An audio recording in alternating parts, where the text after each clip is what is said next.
Well, sorry it's been time since the last update, but work's kind of really beating the crap out of me right now.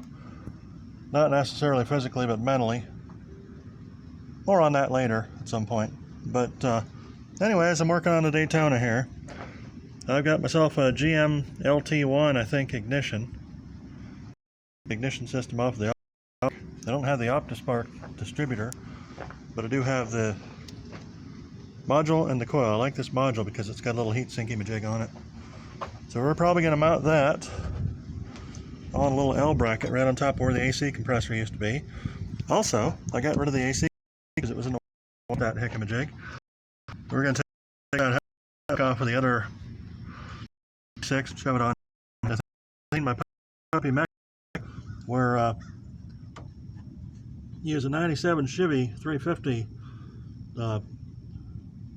thermostat gasket seal thing. That's a rubber O-ring on a Chrysler product, and it fits perfectly, and it don't have to worry about those stupid paper gaskets not sealing.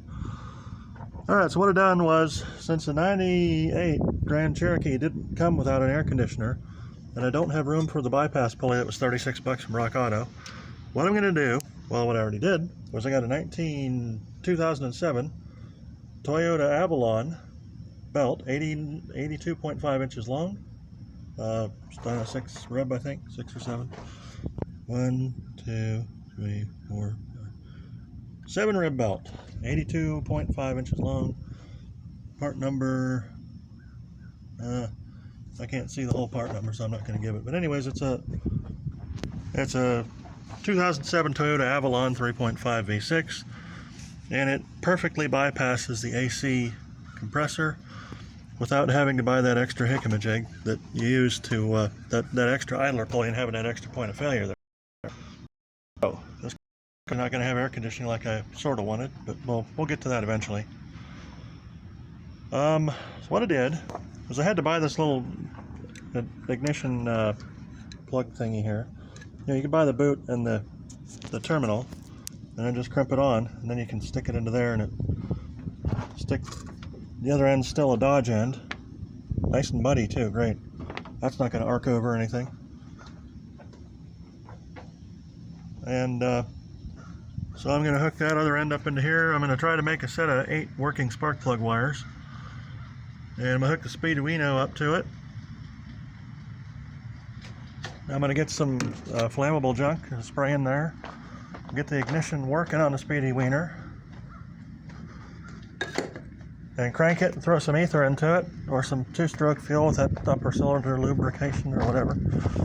And we'll see if we can make her run, at least pop. And what I want to do too is, because I had a hard time getting that transmission together with the engine, I want to make sure that we got juice spewing out of these cooler lines before I get too committed with it.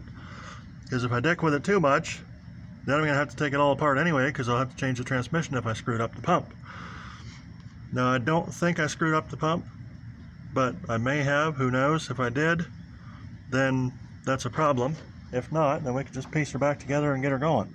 I'm going to shove this here for right now. I'm going to get me a chunk of aluminum. Actually, I think I'll make it out of copper. Because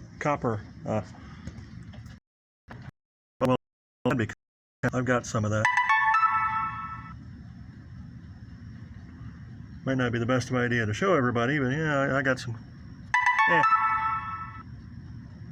Alright, so that's where we're at. I got the drive shaft sort of temporarily in. We got sort of 2 slip yokes in it. We got one at the back and one at the front. I'm going to kind of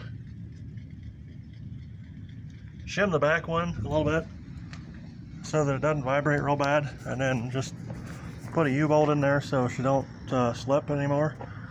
And then I'll just drive her around a little bit like that. It's probably going to vibrate like hell, but we'll see. I don't know. If it does, it does. It's just going to fart around town for right now. So I need to get working on a fuse panel for this thing. This Jeep one.